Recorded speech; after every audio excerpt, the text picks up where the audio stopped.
ओंकार बीज रूपाय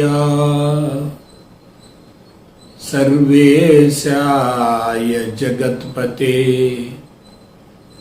प्रथमाय नमस्तुभ्यं सत्यसाई गणाधिपा ओम साईश्वराय विद्महे सत्यदेवाय धीमहि तन्नः सर्वा प्रचोदयात्। ओम शांति शांति शांति। हरि ओम। श्री गुरुभ्यो नमः। हरि ओम। जय गुरुदेव। ओम श्री साईराम। అనంత ప్రేమ స్వరూపులారా, మానవ జీవితం కర్మతో మొదలవుతుంది. జీవితాంతం కర్మలు జరుగుతూనే ఉంటాయి. భౌతిక దేహం నుండి జీవ చైతన్యం బయటికి వెళ్ళటంతో ఆ కర్మలు ఆగిపోతాయి.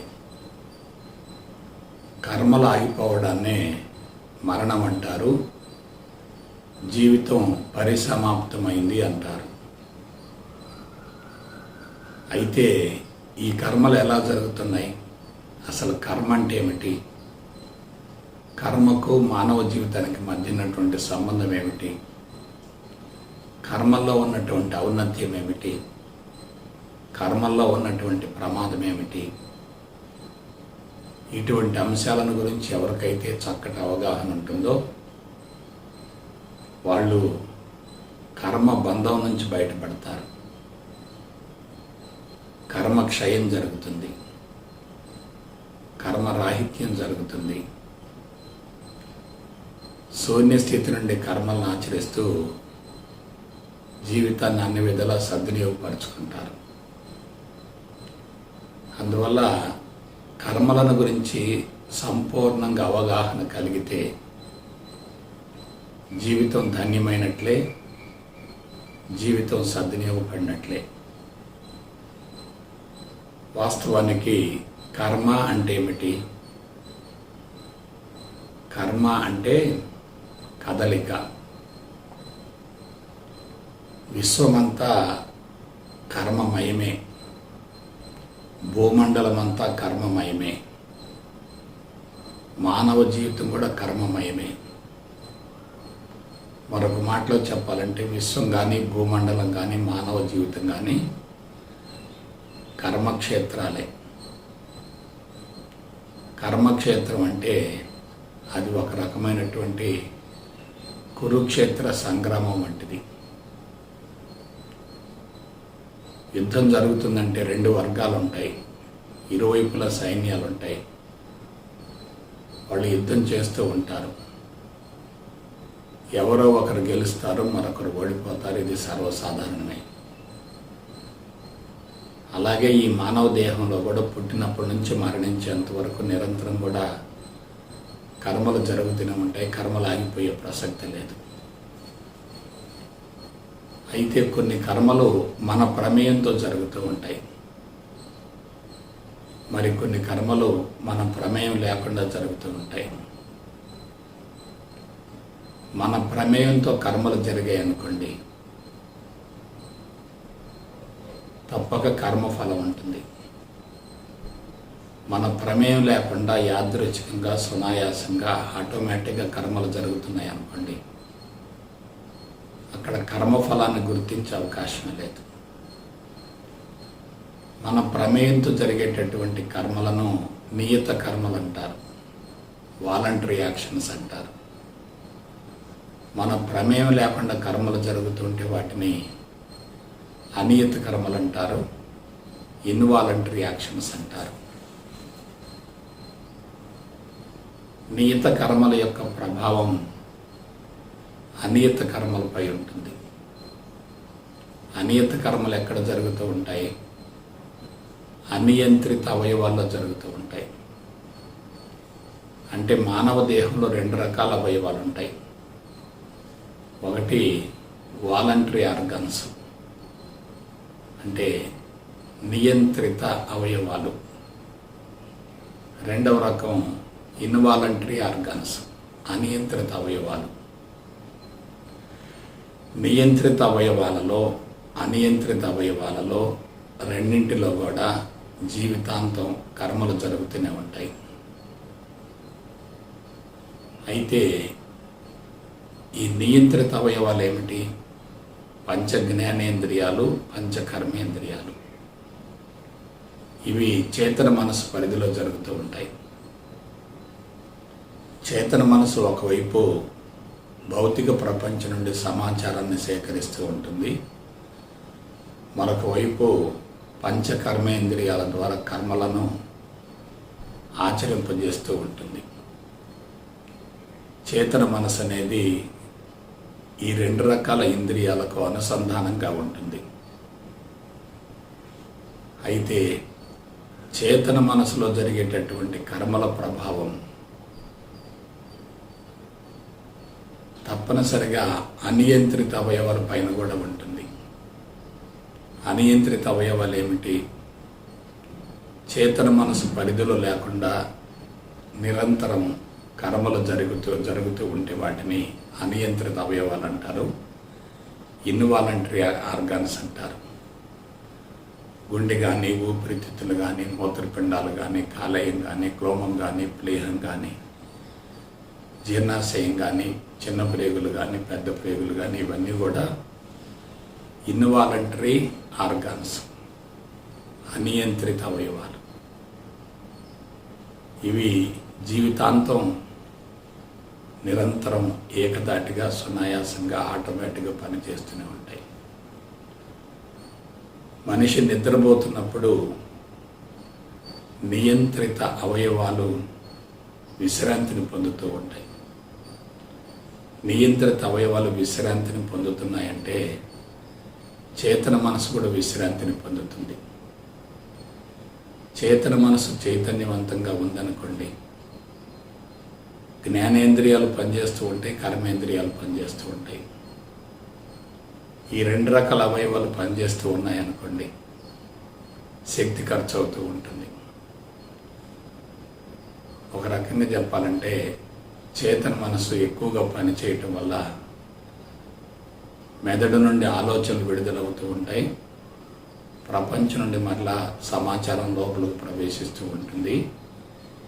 ఈ విధంగా జరిగేటటువంటి కర్మల వలన శక్తి విపరీతంగా ఖర్చు అవుతూ ఉంటుంది. అందున తమోగుణ, రజోగుణ సంబంధమైనటువంటి కర్మల వలన శక్తి అనూహ్యంగా ఖర్చు అవుతూ ఉంటుంది. అందువల్ల చేతన మనసు తప్పనిసరిగా విశ్రాంతి కావాలి. మనిషి గాఢ సుషుప్తిలో ఉన్నప్పుడు, నిద్రావస్థలో ఉన్నప్పుడు తప్పనిసరిగా విశ్రాంతిని పొందుతూ ఉంటాడు. అందుకే పగలు సూర్యుడున్నంత వరకు మనుషులు విపరీతంగా శ్రమిస్తూ ఉంటారు. రాత్రి సూర్యాస్తమయం కాగానే చీకటి ఉన్నప్పుడు మనుషులు విశ్రాంతిని పొందుతారు. అయితే ప్రస్తుతం ఏమైంది? టెక్నాలజీ విపరీతంగా పెరగటం వల్ల, విద్యుత్ సౌకర్యం ఏర్పడటం వల్ల మనిషి రాత్రులు కూడా ఏకదాటిగా పనిచేస్తూనే ఉన్నాడు. నిద్రపోవలసినటువంటి సమయంలో నిద్రపోకుండా, పని చేయవలసినటువంటి సమయంలో పని చేయకుండా, విశ్రాంతిని పొందాల్సినటువంటి సమయంలో పని చేస్తూ ఉంటే చేతన మనసు పూర్తిగా అలసిపోతుంది కదా. అందున ఉదర పోషణార్థం, ఉపాధి కోసం, ఉద్యోగం కోసం చేసేటటువంటి కర్మలన్నీ కూడా ఒత్తిడిగా ఉంటాయి, అయిష్టంగా ఉంటాయి, బలవంతంగా ఉంటాయి, అంతరాత్మకు విరుద్ధంగా ఉంటాయి. ఇటువంటి కర్మలను ఆచరించడం వల్ల శక్తి విపరీతంగా ఖర్చు అవుతూ ఉంటుంది. కాబట్టి మనం జాగ్రత్తగా విశ్లేషించుకునేటట్లయితే ఏం జరుగుతుంది? నియంత్రిత కర్మలు గనక ఎక్కువగా జరిగేటట్లయితే మనిషి యొక్క శరీరం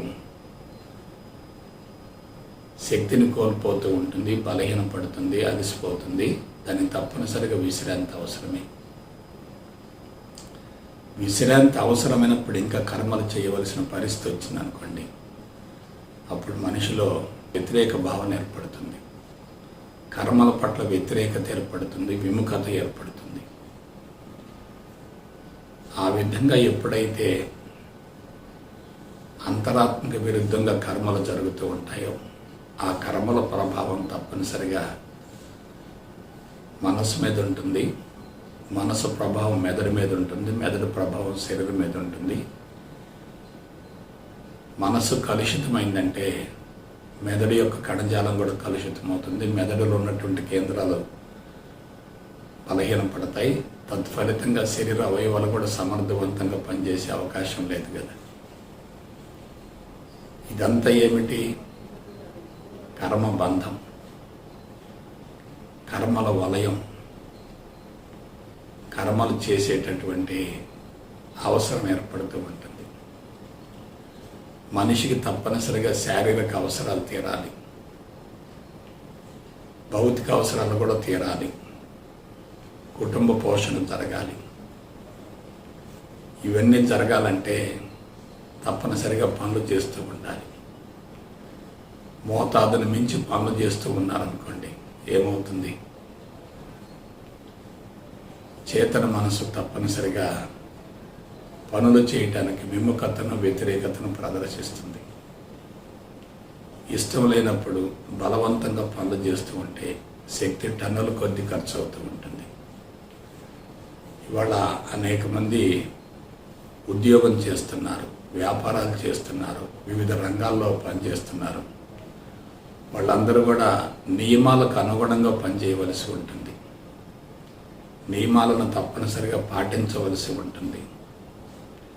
నియమాలను పాటించవలసి వచ్చినప్పుడు అది తప్పనిసరిగా స్వేచ్ఛను హరించి వేస్తుంది, అంతరాత్మకి విరుద్ధం అవుతుంది. ఎందుకంటే నియమం అనేది సంస్థకు సంబంధించింది.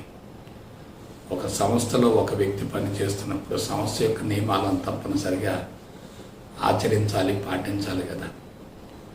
నియమాలను పాటించలేదనుకోండి, ఉద్యోగ భద్రత ఉండదు కదా. అందువల్ల నియమాలు తప్పనిసరిగా పాటించాలి. కానీ శరీరం సహకరించకుండా కర్మలు చేయవలసినటువంటి అవసరం ఏర్పడింది అనుకోండి, ఆ కర్మల ప్రభావం తప్పనిసరిగా మనసు మీద ఉంటుంది, మనసు ప్రభావం మెదడు మీద ఉంటుంది, మెదడు ప్రభావం శరీరం మీద ఉంటుంది కదా. అందువల్ల కర్మ అంటే ఏమిటి? కర్మ అనేది ఒక వ్యక్తికి సంబంధించింది, ఒక ప్రాణికి సంబంధించింది, ఒక జీవికి సంబంధించింది. ఇవాళ వ్యక్తులంతా ఏమయ్యారు? సొంత ప్రపంచాన్ని సృష్టించుకున్నారు, సొంత ఎజెండాని ఏర్పరచుకున్నారు, సొంత రాజ్యాంగాన్ని లిఖించుకున్నారు, జీవిత పుస్తకాన్ని తయారు చేసుకున్నారు. గమ్యాలు, లక్ష్యాలు, ప్రణాళికలు, పథకాలు, కోరికలు, ఆశయాలతోటి పరుగు పందెం తీస్తున్నారు. పరుగు పందెం తీయటం అంటే ఏమిటి? మానసిక ఒత్తిడి ఉన్నట్లే కదా, మనసులో స్ట్రెస్ ఉన్నట్లే కదా. మనసు విపరీతంగా శక్తిని కోల్పోతుంది కదా. కాబట్టి ఎప్పుడైతే శక్తి హరించుకుపోతుందో శరీరం బలహీనపడుతుంది. శరీరం బలహీనపడిందంటే ప్రాణశక్తి తగ్గిపోతుంది. ప్రాణశక్తి తగ్గిపోయిందంటే అనియంత్రిత అవయవాలు సమర్థవంతంగా పనిచేయవు. అనియంత్రిత అవయవాలు సమర్థవంతంగా పనిచేయకపోతే దీర్ఘకాలిక రుగ్మతలు సంభవిస్తాయి. దీర్ఘకాలిక రుగ్మతలు సంభవించాయంటే జీవనయానం కుంటుపడుతుంది కదా. ఇదంతా ఏమిటి ఆలోచించండి. ఇదంతా కూడా మనిషి తనకు తానుగా సృష్టించుకున్నటువంటి విశ్వవలయం. ఎందువలన మనిషి కేవలం శారీరక అవసరాలకే పరిమితం కావటం లేదు, భౌతిక అవసరాల మీద దృష్టిని పెంచుకుంటున్నాడు. ప్రకృతికి విరుద్ధమైనటువంటి జీవన విధానాన్ని కొనసాగించడం వల్ల భౌతిక అవసరాల యొక్క మోతాదు బాగా పెరిగింది. ఎందువలన శరీరం బలహీనపడింది. శరీరం బలహీనపడినప్పుడు పరిసరాల్లో సంభవించేటటువంటి మార్పులను తట్టుకోలేక, అధిగమించలేక, ఎదుర్కొనలేక మనిషి భౌతికపరమైనటువంటి వస్తువులను తన చుట్టూ సమకూర్చుకుంటున్నాడు. ఇదంతా ఏమిటో ఒకసారి ఆలోచించండి. ఎండకి ఎండుతున్నప్పుడు, వర్షానికి తడుస్తున్నప్పుడు, చలిలో వణుకుతున్నప్పుడు, ఋతువులకు అనుగుణంగా ప్రకృతిలో సంచరిస్తున్నప్పుడు, మనిషి ప్రకృతిలో మమేకమైనప్పుడు, ప్రకృతిలో కలిసిపోయినప్పుడు, నేను ప్రకృతిలో ఒక భాగం అనుకున్నప్పుడు అతని శరీరం ఎలా ఉంటుంది? ప్రకృతి సూత్రాలకు అనుగుణంగా శరీరం కొనసాగుతుంది కదా. పరిసరాలలో మార్పులు సంభవించాయి అనుకోండి, తదనుగుణంగా అంతరంగంలో తప్పనిసరిగా మార్పులు సంభవించాలి కదా. వాటినే కర్మలు అంటారు. ఈ కర్మలు ప్రకృతిని తనకు దగ్గరగా తయారు చేస్తాయి, దగ్గరగా ఉంచుతాయి. ప్రకృతికి అనుగుణంగా జీవించటం కోసం చేసేటటువంటి కర్మలన్నీ కూడా మనిషిని పురోగమన పరిణామం వైపుకు మళ్ళిస్తాయి. ప్రకృతికి విరుద్ధంగా చేసేటటువంటి కర్మలన్నీ కూడా మనిషిని తిరోగమన పరిణామం వైపుకు మళ్ళిస్తాయి. ఒకసారి జాగ్రత్తగా ఆలోచించండి. పురోగమన పరిణామం వలన మనిషి మానవత్వం నుండి మాధవత్వానికి చేరుకుంటాడు. తిరోగమన పరిణామం వల్ల మనిషి మానవత్వం నుండి దానవత్వానికి దిగజారుతాడు. ఇప్పుడు మనుషులలో ఏం జరుగుతుంది? పురోగమన పరిణామం జరగటం లేదు, తిరోగమన పరిణామం జరుగుతుంది. ఈ కల్చర్ అంతా ఏమిటి? సంస్కృతి అంతా ఏమిటి? నాగరికత అంతా ఏమిటి? భౌతికవాదం అంతా ఏమిటి? వస్తువోత్పత్తి అంతా ఏమిటి? చుట్టూ వస్తువుల మధ్య మనిషి జీవించడం ఏమిటి? వస్తువులు లేకుండా మనిషి జీవించలేని పరిస్థితి ఏర్పడటం ఏంటి? కొంచెం ఆలోచించండి. ఇదంతా మనిషి తన తెలివి, మేధా సంపత్తి వల్ల సుఖవంతమైన, సులభతరమైన జీవితాన్ని కొనసాగించడం కోసం కృత్రిమంగా సృష్టించుకున్నటువంటి అనవసరపు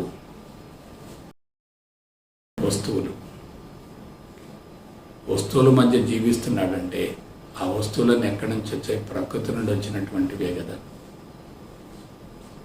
ప్రకృతిని చెడగొట్టి వస్తువులను తయారు చేసి ఆ వస్తువుల మధ్య జీవిస్తున్నాడంటే మనిషి దిగజారుతున్నాడా, ఎదుగుతున్నాడా? ఆలోచించండి. కాబట్టి మనిషి బలహీన పడటానికి మూల కారణం ఏంటంటే కర్మలను ఒత్తిడిగా చేయటం, బలవంతంగా చేయటం, అయిష్టంగా చేయటం, నేను చేస్తున్నాను అనే భావన ఉండటం, గమ్యాలను, లక్ష్యాలను, ప్రణాళికలను, పథకాలను, కోరికలను, ఆశయాలను పెద్ద ఎజెండాగా తయారు చేసుకొని ఆ ఎజెండాను నెరవేర్చడం కోసం పగలు రాత్రి అనకుండా నిరంతరం శ్రమిస్తూ ఉండటం, విశ్రాంతి లేకుండా, నిద్ర లేకుండా, ఆహారం లేకుండా, సమయ పాలన లేకుండా శరీరాన్ని అశ్రద్ధ చేసి కర్మలు చేస్తూ ఉంటే ఆ శరీరం ఏమవుతుంది? కొంతకాలానికి కుప్పగొలిపోతుంది కదా. కాబట్టి ఇంజన్ హీట్ ఎక్కినప్పుడు ఇంకా మనం నడుపుతున్నాం అనుకోండి బండిని, ఏమవుతుంది? ఇంజన్ కాలిపోయే ప్రమాదం ఉంటుంది, ఇంజన్ చెడిపోయే అవకాశం ఉంటుంది. ఇప్పుడు మనుషులు చేసేది కూడా అదే కదా. మనిషి నిరంతరం కర్మలను ఆచరించటం వల్ల ఆరోగ్యం పెరగటం లేదే, ఆయుష్ పెరగటం లేదే, ప్రశాంతతను పొందటం లేదే, సంతృప్తిగా జీవించటం లేదే. మనిషి ఏమవుతున్నాడు? ఆలోచించండి. అన్నీ కోల్పోతున్నాడు కదా, సర్వం కోల్పోతున్నాడు కదా. సర్వం కోల్పోతున్నప్పుడు, మనిషిలో తిరోగమన పరిణామం జరుగుతున్నప్పుడు ఆ కర్మలన్నీ కూడా ప్రమాదకరమే కదా. కాబట్టి పంచ జ్ఞానేంద్రియాల ద్వారా సేకరించబడేటటువంటి సమాచారం కానీ, పంచ కర్మేంద్రియాల ద్వారా జరిగేటటువంటి కర్మలు కానీ, ఇవన్నీ కూడా ఉపచేతన అంతఃచేతన మనసుల మీద తప్పనిసరిగా ప్రత్యక్షంగా ప్రభావాన్ని చూపుతాయి. ఇప్పుడు ఏం జరుగుతుందో మీరు జాగ్రత్తగా గమనించండి. పిన్న వయసు నుండి మనోభారాన్ని పెంచుకుంటూ, సమాచారాన్ని విపరీతంగా సేకరించుకుంటూ, కర్మలకు సంబంధించినటువంటి ప్రణాళికలను పథకాలను రూపొందించుకొని, వయసు మళ్ళిన తర్వాత గమ్యాలను లక్ష్యాలను ఏర్పరచుకొని వాటిని నెరవేర్చుకోవటం కోసం మనిషి విపరీతంగా ఆరాటపడుతున్నాడు. సో ఇవన్నీ కూడా ప్రకృతిని చెడగొట్టేవేగా, ప్రకృతిని పతనం చేసేవేగా, ప్రకృతికి విరుద్ధమైనవేగా, ప్రకృతి సూత్రాలను అధిగమించడమే కదా, వ్యతిరేకించడమే కదా, తిరస్కరించడమే కదా. ఇటువంటి కర్మల వలన అంతరంగం శుద్ధి అవుతుందా, కలుషితం అవుతుందా? అంతరంగం తప్పనిసరిగా కలుషితం అవుతుంది కదా. అంటే మనిషి కర్మలు చేయటం ద్వారా అంతరంగాన్ని కలుషితం చేసుకుంటున్నాడంటే ఆ కర్మలు ప్రమాదకరమేగా. కాబట్టి ప్రమాదకరమైనటువంటి కర్మలను ఆచరించడం ద్వారా ఏమవుతుంది?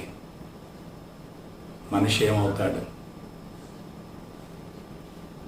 తన సర్వస్వాన్ని కోల్పోతున్నాడు కదా. అయితే ప్రస్తుతం ప్రపంచంలో ఏం జరుగుతుంది? విపరీతంగా అభివృద్ధి జరుగుతుంది. ఈ అభివృద్ధి వెనుక ప్రకృతి వనరుల యొక్క వినియోగం ఉంది కదా. ప్రకృతి వనరులు పతనమవుతున్నాయి కదా. ప్రకృతి కళావిహీనమవుతుంది కదా. ప్రకృతి అపసవ్య మార్గంలో ఉంటుంది కదా. కాలుష్యం విపరీతంగా పెరుగుతుంది కదా. భూమండలం అంతా వేడితో విలువెల్లాడిపోతుంది కదా. భూతాపం పెరుగుతుంది కదా.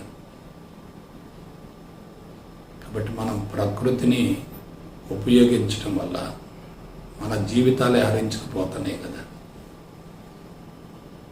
దీని గురించి మానవుడు ఎందుకు తెలుసుకోలేకపోతున్నాడు? అభివృద్ధి మీద దృష్టిని కేంద్రీకరిస్తున్నాడు తప్ప అంతరంగం మీద దృష్టిని కేంద్రీకరించడం లేదు కదా.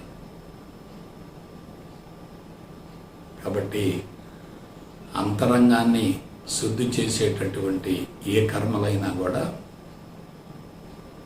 అవి పురోగమన పరిణామానికి దారితీస్తాయి. బాహ్య పరిసరాల్లో సంభవించే మార్పులకు అనుగుణంగా అంతరంగంలో కూడా మార్పులు జరుగుతున్నాయి అనుకోండి, అది తప్పనిసరిగా ఆహ్వానించదగినటువంటి పరిణామమే కదా. బాడీకి రెసిస్టెన్స్ పవర్ పెరగాలి, శరీర అవయవాలు సమర్థవంతంగా పనిచేయాలి, శరీరం దృఢంగా ఉండాలి, పటిష్టంగా ఉండాలి, శక్తివంతంగా ఉండాలి, ఆరోగ్యంగా ఉండాలి, ఫలవంతమైన సంతానాన్ని ప్రకృతికి కానుకగా అందించే విధంగా ఉండాలి. ఇప్పుడు అది జరగటం లేదు కదా. అంటే మనిషి దిగజారుతున్నాడా, ఎదుగుతున్నాడా? కర్మలు చేయటం ద్వారా ఇంకా దిగజారుతున్నాడు కదా. ఒకవైపు కర్మలను ఆచరించడం ద్వారా శక్తి హరించుకుపోతుంది, మరొక వైపు శరీరం బలహీనపడుతుంది. ఈ విధంగా మనిషి చేసేటటువంటి కర్మలు తన జీవితాన్ని కబళించి వేస్తున్నాయి కదా. కాబట్టి నియత కర్మలు, అనియత కర్మలు ఒకదానితో మరొకటి పరస్పర అవినాభావ సంబంధాన్ని కలిగి ఉంటాయి. అనియత కర్మలకు మూలం ఏంటి? ఉపచేతన మనసు అంతచేతన మనసులు కదా.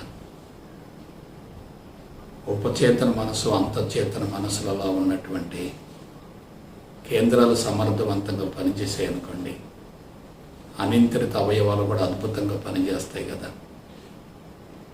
అదే ఉపచేతన మనసు అంతచేతన మనసులలో కర్మల యొక్క ముద్రలు సంస్కారాలు ఉన్నాయనుకోండి, అనుభవాలు ఉన్నాయనుకోండి, ఆ కేంద్రాలు సమర్థవంతంగా పనిచేసే అవకాశం లేదు కదా. కాబట్టి అన్నింటికి మూలం ఎక్కడుందంటే చిత్తంలో ఉంది, చిత్తమయ కోశంలో ఉంది. అదే జీవిత రాజ్యాంగం, అదే జీవిత ప్రణాళిక, అదే జీవిత పుస్తకం, అదే గతము వర్తమానం భవిష్యత్తు. మనిషి ఈ విధంగా ఏమైపోయాడు, ఒక చట్రంలో ఇరుక్కుపోయాడు, చట్రంలో బంధించబడ్డాడు, ఆ చట్రం నుంచి బయటపడలేకపోతున్నాడు. ఇది తరతరాలుగా కొనసాగుతూ వస్తుంది. కొన్ని వేల సంవత్సరాల నుండి ఈ పతనం జరుగుతూనే ఉంది. స్లో పాయిజన్ లాగా మనిషిని పూర్తిగా హరించి వేసింది, కబళించి వేసింది. కాబట్టి మానవుడు అదృష్టవంతుడా దురదృష్టవంతుడా? భూమండలం మొత్తంలో ఒక్క మానవుడు మాత్రమే దురదృష్టవంతుడు. ఒక పశువుకి, పక్షికి, కుక్కకి, నక్కకి, క్రిములకు, కీటకాలకు రానటువంటి భయంకరమైనటువంటి సమస్యలు మానవ జాతిని పట్టి పీడిస్తున్నాయంటే లోపం ఎక్కడుంది? మానవ జాతిలోనే ఉంది కదా. మానవుడిలో ఉన్నటువంటి ఒకే ఒక ప్రమాదకరమైన అంశం ఏమిటి? తెలివి మేధా సంపత్తి. ఈ తెలివి మేధా సంపత్తి దేనికి సంబంధించింది? జ్ఞానానికి సంబంధించింది, జ్ఞాపకశక్తికి సంబంధించింది. సమాచారాన్ని విపరీతంగా సేకరిస్తున్నాడు, దాన్ని జ్ఞానంగా మార్చుకుంటున్నాడు, అంతరంగంలో దాన్ని భద్రపరుచుకుంటున్నాడు. మనిషి ఏకాగ్రతను కోల్పోతున్నాడు, జ్ఞాపక శక్తిని కోల్పోతున్నాడు, అంతరంగం మొత్తం కలుషితమవుతుంది, జీవితం అన్ని విధాలా బలహీనపడుతుంది. అందువల్ల మనం జాగ్రత్తగా విశ్లేషించుకునేటట్లయితే కర్మలను ఆచరించడం ద్వారా మనిషి బలహీనపడుతున్నాడు. కర్మలను ఆచరించకుండా ఉండలేడు. కర్మలను ఆచరించడం ద్వారా బలహీనపడుతున్నాడంటే ఆ కర్మలు ప్రమాదకరమైనవి. ఎక్కడ లోపం జరుగుతుంది, ఎక్కడ పొరపాటు జరుగుతుంది, దాన్ని సరిచేయటం ఎట్లా, దీని గురించి మనం ఆలోచించాలి. ఎక్కడ లోపం జరుగుతుంది, ఎక్కడ పొరపాటు జరుగుతుందో ఆలోచించండి. అది మన జీవన శైలిలో ఉన్నటువంటి పొరపాటు, ఆలోచన విధానంలో ఉన్నటువంటి పొరపాటు, తెలివి మేధా సంపత్తి వలన కలిగేటటువంటి ప్రమాదం. భూమండలం మొత్తంలో తెలివి మేధా సంపత్తి ఉన్నటువంటి ఒకే ఒక జాతి మానవ జాతి కదా. ఈ తెలివి మేధా సంపత్తి అనేది మనిషికి వరమా శాపమా? శరీరాన్ని బలహీనపరుస్తూ, ఆరోగ్యాన్ని కోల్పోతూ, ఆయుష్ కుదించబడుతూ, అశాంతి పెరుగుతూ, అసంతృప్తి పెరుగుతూ, ఈ విధంగా మనిషి జీవితాన్ని కొనసాగిస్తున్నప్పుడు తెలివి మేధా సంపత్తి అనేది మనిషికి శాపమే కదా. ఈ టెక్నాలజీ మొత్తం ఏమిటి? దీనివల్ల మనిషికి ఆరోగ్యం పెరుగుతుందా, ఆయుష్ పెరుగుతుందా, సంతృప్తి కలుగుతుందా, ప్రశాంతత కలుగుతుందా? లేదే. కాబట్టి ప్రపంచవ్యాప్తంగా విపరీతమైనటువంటి అభివృద్ధి జరుగుతుంది. గమనించండి, గత 2 దశాబ్దాలుగా ప్రపంచం మొత్తం కూడా అభివృద్ధి పదంలో కేరింతలు కొడుతుంది. ప్రపంచ సమాచారం మొత్తం కేవలం 4 అంగుళాల అంతర్జాలంలో కనిపిస్తుందంటే, సెల్ ఫోన్లో కనిపిస్తుందంటే ఇదంతా అభివృద్ధే కదా. ఈ అభివృద్ధి పట్ల మనిషి ఆసక్తిని చూపుతూ దాన్ని ఇంకా పెంచుకుంటున్నాడంటే అది స్లో పాయిజన్ లాగా తయారవుతుంది కదా. ఒక దశకు పోయిన తర్వాత ఆ అభివృద్ధి అంతా తన వినాశనానికి మూల కారణం అని తెలుసుకున్నాడు అనుకోండి, అప్పుడు దానిలో ఉన్నటువంటి ప్రమాదాన్ని గుర్తించగలిగాడు అనుకోండి, క్రొత్త మార్గాన్ని ఎన్నుకునే అవకాశం ఉంటుంది కదా. కాబట్టి ఇప్పుడు అందరం ఒక విషయాన్ని గురించి ఆలోచించాలి. అదేమిటి? కర్మలు చేయడమా, కర్మలు చేయకుండా ఉండటమా? తప్పనిసరిగా కర్మలు చేయాల్సిందే, కర్మలు జరగాల్సిందే. కర్మక్షేత్రంలో తప్పనిసరిగా నిరంతరం సునాయాసంగా ఆటోమేటిక్గా యాదృచ్ఛికంగా కర్మలు జరుగుతూనే ఉంటాయి. ఈ కర్మల వలన కర్మక్షేత్రం దెబ్బతినకూడదు, కర్మక్షేత్రం కలుషితం కాకూడదు, మనిషి జీవితం కబళించి వేయబడకూడదు. కానీ వాళ్ళు ఏం జరుగుతుంది? కర్మలను ఆచరించడం ద్వారా కర్మల యొక్క ప్రభావం మనిషి జీవితం మీద ప్రత్యక్షంగా కనిపిస్తుంది. తమో రజోగుణ సంబంధమైనటువంటి కామ్య కర్మలను ఆచరించడం ద్వారా మనసు కలుషితమవుతుంది. ఆ ప్రభావంతో మెదడు దెబ్బతింటుంది. కాబట్టి మెదడు దెబ్బతిన్నదంటే శరీర అవయవాలు కూడా దెబ్బతిన్నట్లే కదా.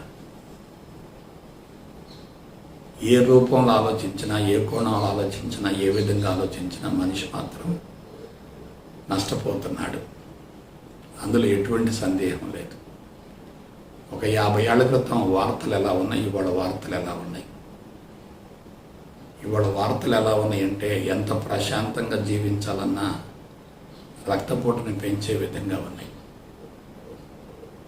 అదే ఒక శతాబ్దం క్రితం ప్రపంచం ప్రశాంతంగా ఉంది. ఎందువలన? కర్మలు తక్కువగా ఉన్నాయి. ఇవాళ ప్రపంచం అశాంతిగా ఉంది. ఎందువలన? కర్మల మోతాదు గణనీయంగా పెరుగుతుంది, కర్మలు విపరీతంగా పెరుగుతున్నాయి. ఈ కర్మలు పెరగటం వల్ల మనిషి అంతరంగం కలుషితం అవుతుంది. జ్ఞాపకశక్తి, ఏకాగ్రతను కోల్పోతున్నాడు. టెక్నాలజీ మీద ఆధారపడే పరిస్థితి ఏర్పడింది. టెక్నాలజీకి బానిసైపోయాడు. మెటీరియలిస్టిక్ టెక్నాలజీ వల్ల హ్యూమన్ టెక్నాలజీ పూర్తిగా బలహీనపడింది. హ్యూమన్ టెక్నాలజీకి మెటీరియలిస్టిక్ టెక్నాలజీకి మధ్య సమన్వయం ఉండటం లేదు. అందువల్ల మనిషి బలహీనపడుతున్నాడు. అయితే ఈ కర్మల విషయాల నుంచి బయటపడే మార్గం ఏంటి? దీని గురించి మనం ఆలోచించాలి. కర్మలు తప్పనిసరిగా జరగాలి. ఎందుకు జరగాలి? శారీరక అవసరాలు తీరాలి, కుటుంబ అవసరాలు తీరాలి, ఫలవంతమైన సంతానాన్ని ప్రకృతికి కానుకగా అందించేటటువంటి జీవిత సంకల్పం నెరవేరాలి, మాతృత్వం అనేటటువంటి యజ్ఞం నెరవేరాలి. మనిషి అంతిమంగా సంపూర్ణ స్వేచ్ఛతో ప్రశాంతంగా ఆనందంగా సంతృప్తిగా జీవితాన్ని ముగించే విధంగా జీవిత ప్రణాళిక కొనసాగాలి. కాబట్టి కర్మలు చేయాలి. కర్మ నుండి తప్పించుకునే అవకాశమే లేదు. ఒకవేళ మనం తప్పించుకోవాలనుకున్నా అనీతి కర్మలు జరుగుతూనే ఉన్నాయిగా. ప్రతి పరమాణువు లోపల రేణువులు నిరంతరం పరిభ్రమిస్తూ ఉన్నాయి కదా.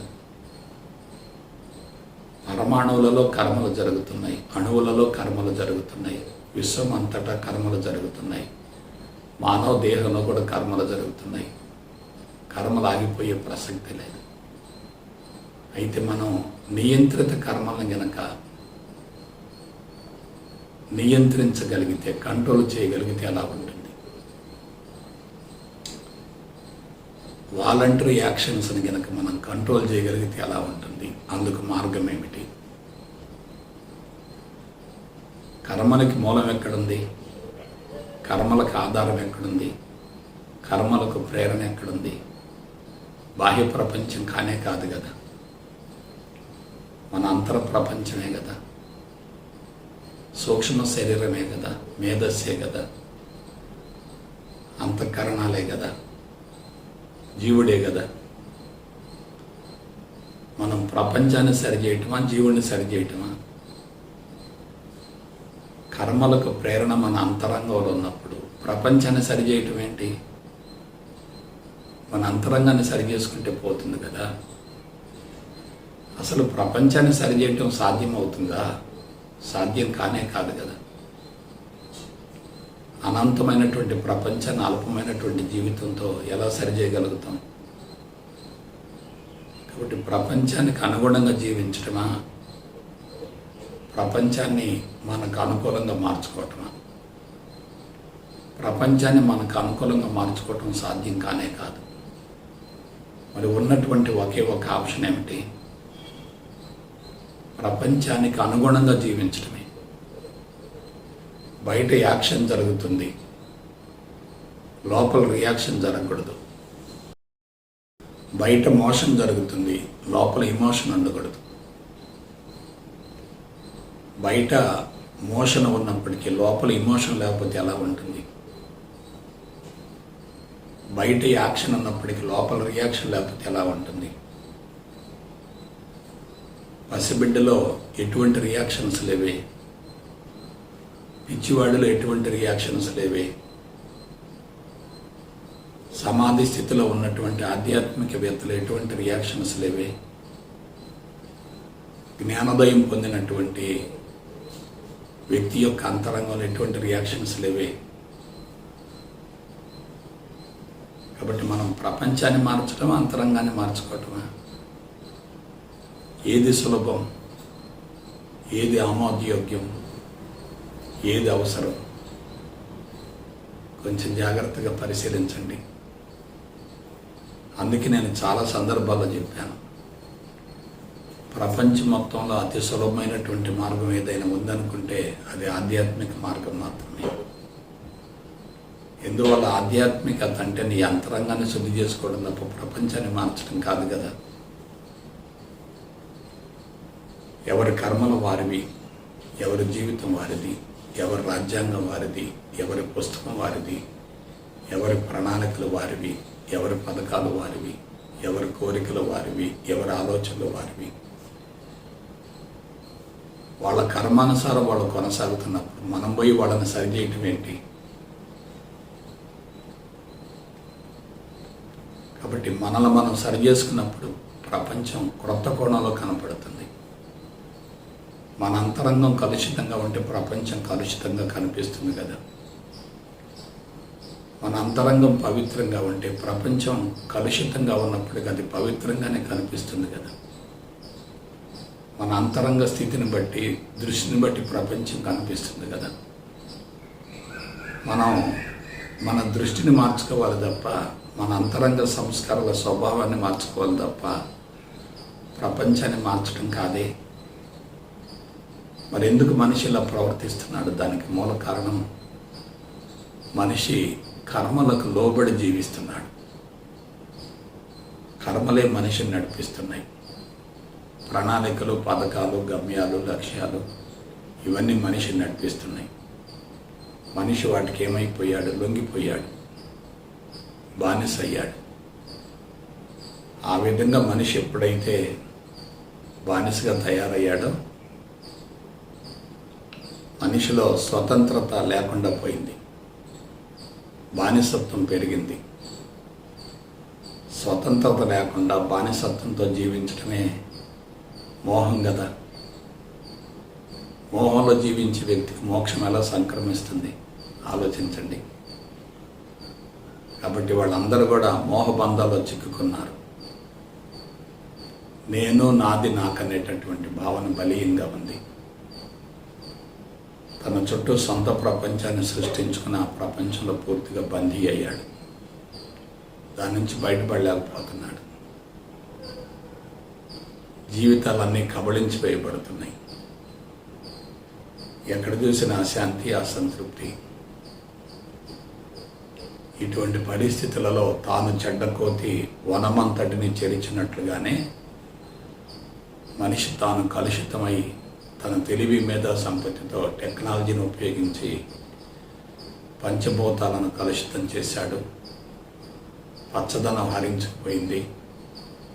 ప్రాణులన్నీ కూడా వెలువెల్లాడిపోతున్నాయి. దీన్ని అంతటిని అభివృద్ధిగా చూపిస్తూ మనిషి సంతృప్తి పడుతున్నాడు. అంతరాత్మను బలవంతంగా అందువల్ల మనం కర్మలు చేయటం కాదు, అసలు కర్మలు చేయవలసిన అవసరమే లేదు. కర్మలన్నీ కూడా వ్యక్తిగత ఎజెండాకు సంబంధించినవి. అవి పుట్టుకతో మొదలవుతూనే మరణాంచేంత వరకు కొనసాగుతూనే ఉన్నాయి. వాటిని ఆపటం సాధ్యం కాదు. మరేం చేయాలి? వాటిని అధిగమించాలి, వాటిని లోబరుచుకోవాలి, సొంత ప్రపంచం నుండి బయటపడాలి. సొంత ప్రపంచం నుండి బయటపడగలిగితే విశ్వ ప్రపంచంలోకి వెళ్ళగలుగుతాం. విశ్వ ప్రపంచంలోకి వెళ్ళగలిగితే అనంతమైనటువంటి విశ్వ ప్రపంచంలో జీవిస్తున్నప్పుడు మన సొంత ప్రపంచం అనేది సూక్ష్మాతి సూక్ష్మంగా కనిపిస్తుంది. అందువల్ల మనం మన ఆలోచన విధానాన్ని మార్చుకోవాలి, మన దృష్టిని మార్చుకోవాలి, అంతరంగ స్థితిని మార్చుకోవాలి, కర్మలకు అతీతమైన స్థాయికి చేరాలి. నియంత్రిత కర్మలను, అనియంత్రిత కర్మలను సమూలంగా అధిగమించగలగాలి. అందుకు ఒకే ఒక పాశుపతాస్త్రం జ్ఞానమే. విశ్వమంతా జ్ఞానమయం, విశ్వమంతా సమాచారమయం, విశ్వమంతా ఆలోచనలమయం, విశ్వమంతా కర్మలమయం. మనం చూసేది, స్పృశించేది, వినేది, వాసన చూసేది, రుచి చూసేది, ఇవన్నీ కూడా కర్మలే కదా. మనం ఎంత పరిధిలో చూస్తున్నామో ఆ పరిధి అంతా కూడా కర్మలమయమే కదా. అందువల్ల మనం ఏం చేయాలి? ఆధేయం పరిధిలో ఉండకూడదు, ఆధారానికి చేరాలి. ఆత్మ ద్వారా అనాత్మ ఆవిర్భవించి అనాత్మలో సృష్టి స్థితి లయలకు అనుగుణంగా పరిణామం జరుగుతూ అంతిమంగా మనిషి జీవితాన్ని ముగిస్తున్నప్పుడు ఆ కర్మల్లో మనం ఇరుక్కుపోయామనుకోండి, మనం ఆత్మను అందుకోలేం కదా. అదే మనం ఆత్మస్థితిలో ఉన్నామనుకోండి, ఆ కర్మలన్నీ మనకు లోబడతాయి కదా. కాబట్టి మన జీవిత ప్రణాళికకు మనం లోబడకూడదు. జీవిత ప్రణాళికలో ఉన్నటువంటి ప్రమాదాన్ని గుర్తించగలగాలి.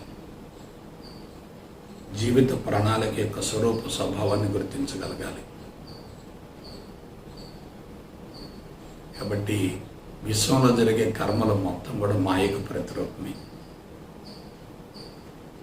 మనం మాయను సత్యంగా భావించినప్పుడు, వాస్తవంగా భ్రమించినప్పుడు కర్మల్లో ఇరుక్కుపోతాం. కానీ అవన్నీ కూడా మనకు మనంగా సృష్టించుకున్నవే, ప్రకృతికి విరుద్ధమైనవే, విశ్వ కదలికలకు వ్యతిరేకమైనవే, దివ్యత్వాన్ని అందుకోవడానికి అవరోధమే. ఆ కర్మల మొత్తాన్ని మనం ఏం చేయాలి? రద్దు చేసుకోవాలి. జీవిత ప్రణాళిక రద్దు అయింది అనుకోండి, మనిషి ఎలా ఉంటాడు? ఎంప్టీగా ఉంటాడు. జీవిత ప్రణాళికలు ఇరుక్కుపోయాడు అనుకోండి, మనిషి ఎలా ఉంటాడు? కర్మబంధంలో ఉంటాడు. కర్మలో ఇరుక్కుపోతాడు, కర్మఫలాన్ని మోయవలసి వస్తుంది, శరీరం బలహీనపడుతుంది, జీవిత ప్రణాళికను నెరవేర్చుకునే అవకాశమే ఉండదు. చూసారా మనిషి ఎంత ప్రమాదంలో పడ్డాడు? మానవుడికి ఒక్కడికి ఈ సమస్య ఉంది, కానీ మిగతా జాతులకు సమస్య లేదు కదా. అందుకు మూల కారణం ఏంటి? వాటిలో కర్మలు జరుగుతున్నాయి, కానీ అవన్నీ కూడా శారీరక అవసరాలకే పరిమితం అయ్యాయి. మాతృత్వం అనేటటువంటి యజ్ఞాన్ని నెరవేర్చడం కోసమే అవన్నీ కూడా జరుగుతున్నాయి. కానీ మానవుడికి ఏమైంది? మాతృత్వంతో పాటుగా భౌతిక అవసరాలు ఎక్కువయ్యాయి. భౌతిక అవసరాలు పెరుగుతున్నాయంటే శారీరక అవసరాలు తీరటం లేదు కదా. శరీరం ఆరోగ్యంగా ఉంటేనే కదా మాతృత్వం అనేటటువంటి కళ నెరవేరగలిగేది. శరీరం ఎప్పుడైతే రుగ్మతలకు లోనైందో శరీరం పట్టుత్వాన్ని కోల్పోతుంది కదా, పటిష్టమైనటువంటి బీజాన్ని అందించే అవకాశం ఉండదు కదా. కాబట్టి కర్మల వలన మానవుడికి ఉపయోగం జరగటం లేదు. అసలు కర్మలన్నీ మాయకు ప్రతిరూపమే. భౌతిక జగత్తంతా వాస్తవం కాదు కదా, నిరంతరం మారుతూ ఉంటుంది కదా. భౌతిక జగత్తుకు సంబంధించినటువంటి సమాచారం అంతా కూడా మాయ కదా. భౌతిక జగత్తులో జరిగేటటువంటి కర్మలన్నీ మాయే కదా. వాటిని మనం స్వీకరిస్తూ పోతున్నాం అనుకోండి, మన అంతరంగం ఏమవుతుంది? వాటిని అధిగమిస్తే మన జీవితం ఎలా ఉంటుంది?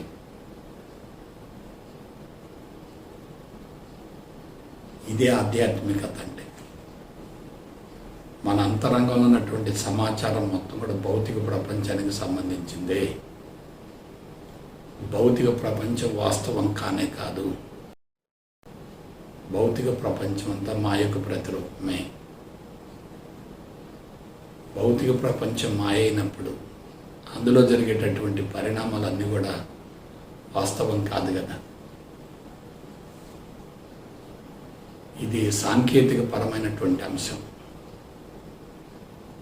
దీని గురించి అవగాహన కలిగిందనుకోండి, మనిషి అన్ని రకాల బంధాల నుంచి బయటపడతాడు, సంపూర్ణ స్వేచ్ఛను నిరంతరం అనుభవిస్తూ ఉంటాడు.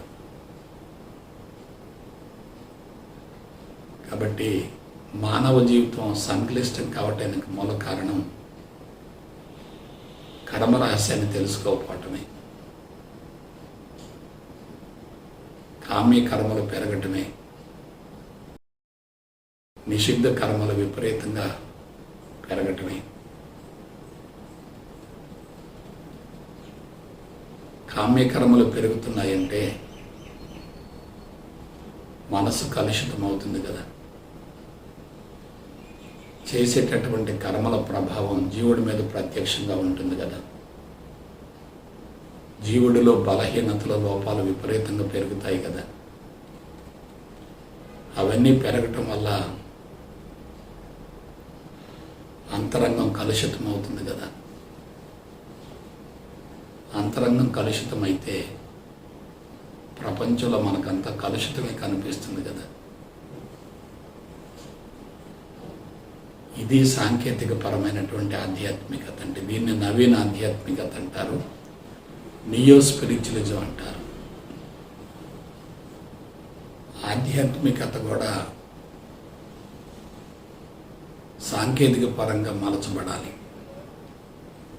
మనుషులంతా సాంకేతికతను కోరుకుంటున్నారు. మనం ఆధ్యాత్మికతను కూడా సాంకేతిక పరంగా అందించగలిగితే ఎలా ఉంటుంది? కాబట్టి సాంకేతికత అనేది ఇవాళ తప్పనిసరిగా ఉండాలి. భౌతిక సాంకేతికత విపరీతంగా పెరుగుతుంది, కానీ మానవ సాంకేతికత మాత్రం, శారీరక సాంకేతికత మాత్రం బలహీనపడుతుంది.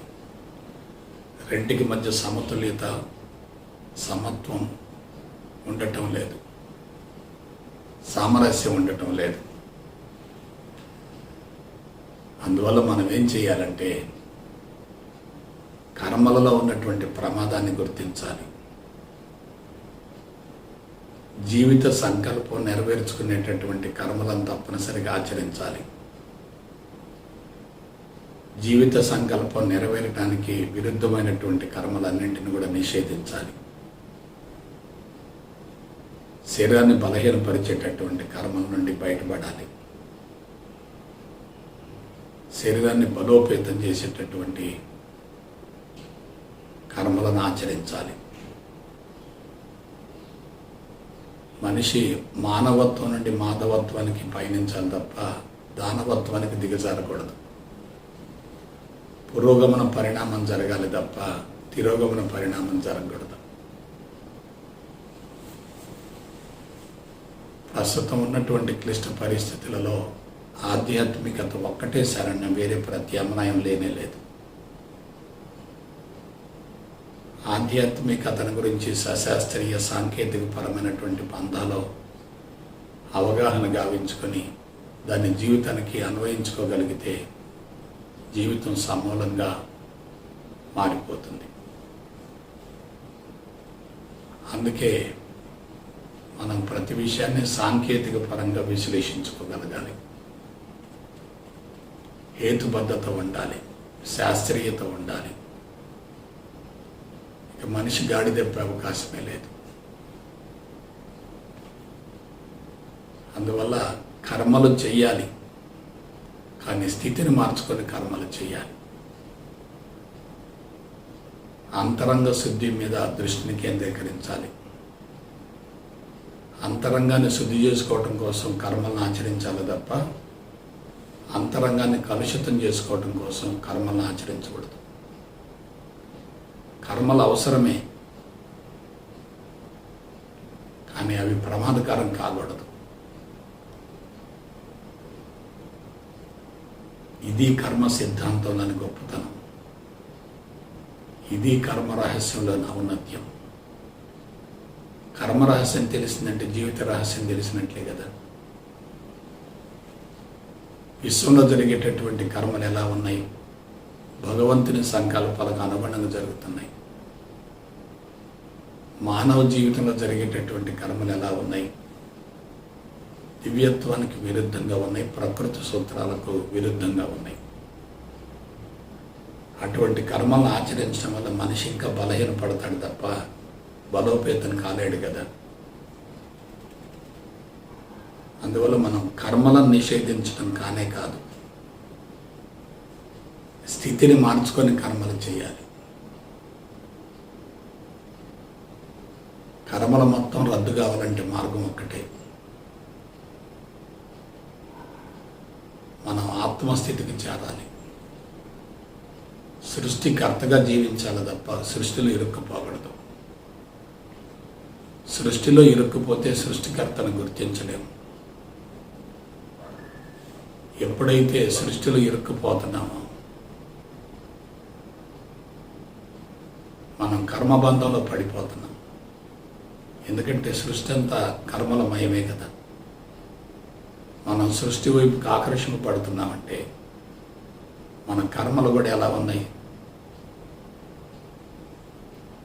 సృష్టి వైపుకి ఆకర్షింపబడే విధంగా ఉన్నాయి. ఇది కర్మ రహస్యం అంటే. అందువల్ల మనం ఏం చేయాలంటే సాంకేతికతను ఉపయోగించాలి. ఆకస్మికంగా ప్రపంచాన్ని మార్చడం సాధ్యం కాదు. వ్యక్తులందరూ కూడా తమ జీవిత ప్రణాళికకు అనుగుణంగా పరుగులు తీస్తున్నప్పుడు మనం వాళ్ళని ఆపటం సాధ్యం కాదు. అది సాధ్యం కానే కాదు. అది మన శక్తికి మించినటువంటి పని, అనవసరపు కార్యక్రమం. దానివల్ల మనకు ఒత్తిడి ఇంకా పెరుగుతుంది తప్ప తగ్గే అవకాశం లేదు. ఫలితం రానటువంటి కర్మలను పట్టుకొని వాటి కోసం పరుగులు తీయకూడదు. ఫలితం వచ్చే కర్మలను ఆచరించగలగాలి. ఇదే మనం తెలుసుకోవలసినటువంటి జీవిత సత్యం.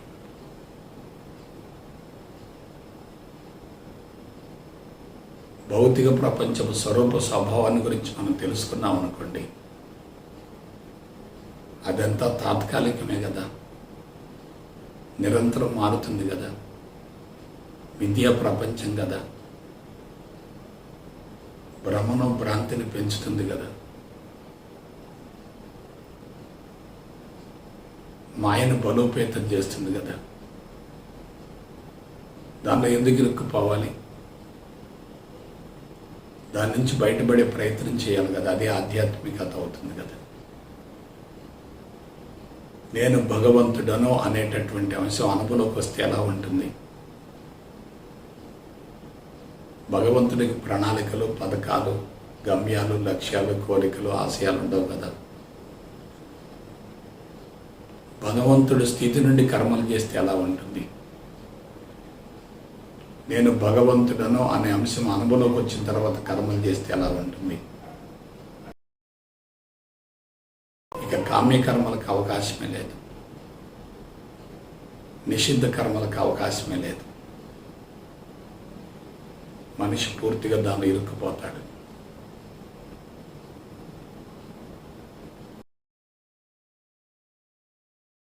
అప్పుడు నిషిద్ధ కర్మ నుంచి బయటపడాలంతే, ఇరుక్కుపోకూడదు. జీవితానికి అతీతమైనటువంటి స్థితికి చేరాలి. సొంత ప్రపంచం నుండి బయటపడాలి. జీవుడిని స్వాధీనపరుచుకోవాలి, మనసును లోపరుచుకోవాలి. కర్మలను తప్పనిసరిగా ఆచరించాలి. కానీ మన స్వభావాన్ని మార్చుకొని కర్మలు ఆచరించాలి. మనం ఎప్పుడైతే స్వభావాన్ని మార్చుకుంటామో జీవితమే మారిపోతుంది కదా. ఇది చాలా కష్టమైనటువంటి కార్యక్రమం అయినప్పటికీ అసాధ్యం మాత్రం కాదు. అది తప్ప వేరే ప్రత్యామ్నాయం లేనే లేదు. జైల్లో ఉండి మోక్షం కావాలంటే ఎలా? జైలు నుంచి బయటపడితేనే మోక్షం సంక్రమిస్తుంది కదా. సొంత ప్రపంచంలో బందీగా ఉండి మోక్షాన్ని పొందటం అంటే సాధ్యం కాదు కదా. అందువల్ల మనం ఏం చేయాలి? తక్కువ సమయంలో, తక్కువ శ్రమతో, తక్కువ పెట్టుబడితో ఎక్కువ లబ్ధి చేకూరేటటువంటి సాంకేతిక విధానాన్ని మనం అనుసరించాలి. సాంకేతికతను అరికట్టాలంటే మనం కూడా సాంకేతికతనే వాడాలి. సాంకేతికతలు ఇరుక్కుపోకూడదు. భౌతిక సాంకేతికతను మానవ సాంకేతికతతో అడ్డుకట్ట వేయాలి. ఇంతకు మించి వేరే ప్రత్యామ్నాయం లేదు. కాబట్టి కర్మలు మాత్రం తప్పనిసరిగా చేయాల్సిందే, కానీ నేను చేస్తున్నాననే భావన ఉండకూడదు. జ్ఞానోదయం పొందిన తర్వాత కర్మలు చేయటం వేరు, అజ్ఞానంలో ఉండి కర్మలు చేయటం వేరు. తమో రజోగుణాల్లో ఉండి కర్మలు చేయటం వేరు, పరబ్రహ్మ స్థితిలో ఉండి కర్మలు చేయటం వేరు. పరబ్రహ్మ స్థితిలో ఉండి కర్మలు చేసామనుకోండి ఎలా ఉంటుంది? సంపూర్ణ స్వేచ్ఛ నుండి కర్మలు చేసామనుకోండి జీవితం ఎలా ఉంటుంది? అదే మన జీవిత లక్ష్యం, అదే మన జీవిత ప్రణాళిక, అదే మన జీవిత ఎజెండా, అదే మనం అనుసరించవలసినటువంటి విధానం. దాని ద్వారానే మనం ఈ విశ్వాలయం నుండి బయటపడగలుగుతాం. ఇది అందరూ తెలుసుకోవలసినటువంటి నగ్న సత్యం. ఎప్పుడైతే అంతరంగం పూర్తిగా శుద్ధి అవుతుందో ఇక మనం చేయవలసింది ఏమీ లేదు. అన్నీ జరుగుతుంది మనం సాక్షిభూతంగా గమనించడమే. మనం అందరి మధ్య ఉండొచ్చు, అన్నింటి మధ్య ఉండొచ్చు, కానీ దేనిలో కూడా ఇరుక్కుపోయే అవకాశమే లేదు.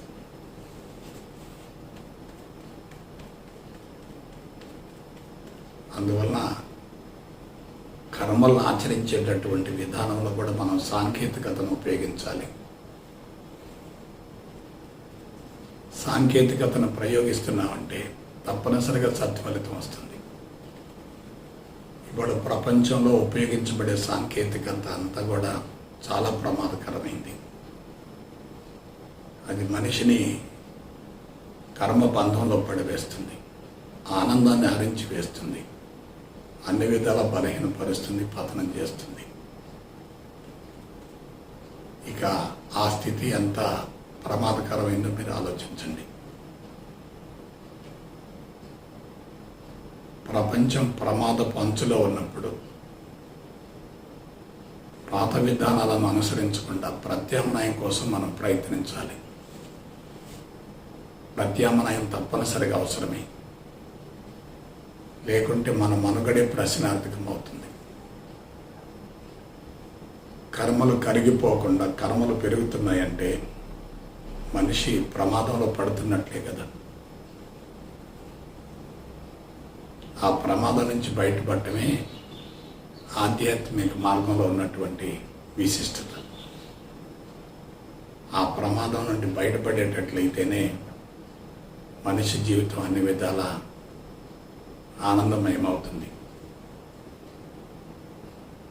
కాబట్టి నా సలహా ఏమిటంటే, కర్మలన్నీ మాయా అనేటటువంటి విషయాన్ని అనుభవంలోకి పొందిన తర్వాత కర్మలను ఆచరించాలి.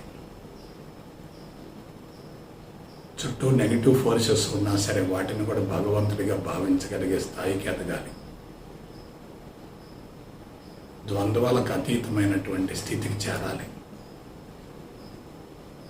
అది చాలా విశిష్టమైనటువంటి కళ, చాలా గొప్ప లక్షణం. ఆ స్థితికి చేరి కర్మలను మాయగా భావిస్తూ కర్మలను ఆచరిస్తూ అనుభవసారాన్ని ప్రపంచానికి అందించడంలో మీ వంతు కృషి చేస్తారని మనస వాచ కర్మణ కోరుకుంటూ సెలవు తీసుకుంటా. జై గురుదేవ్, జై గురుదేవ్, జై గురుదేవ్.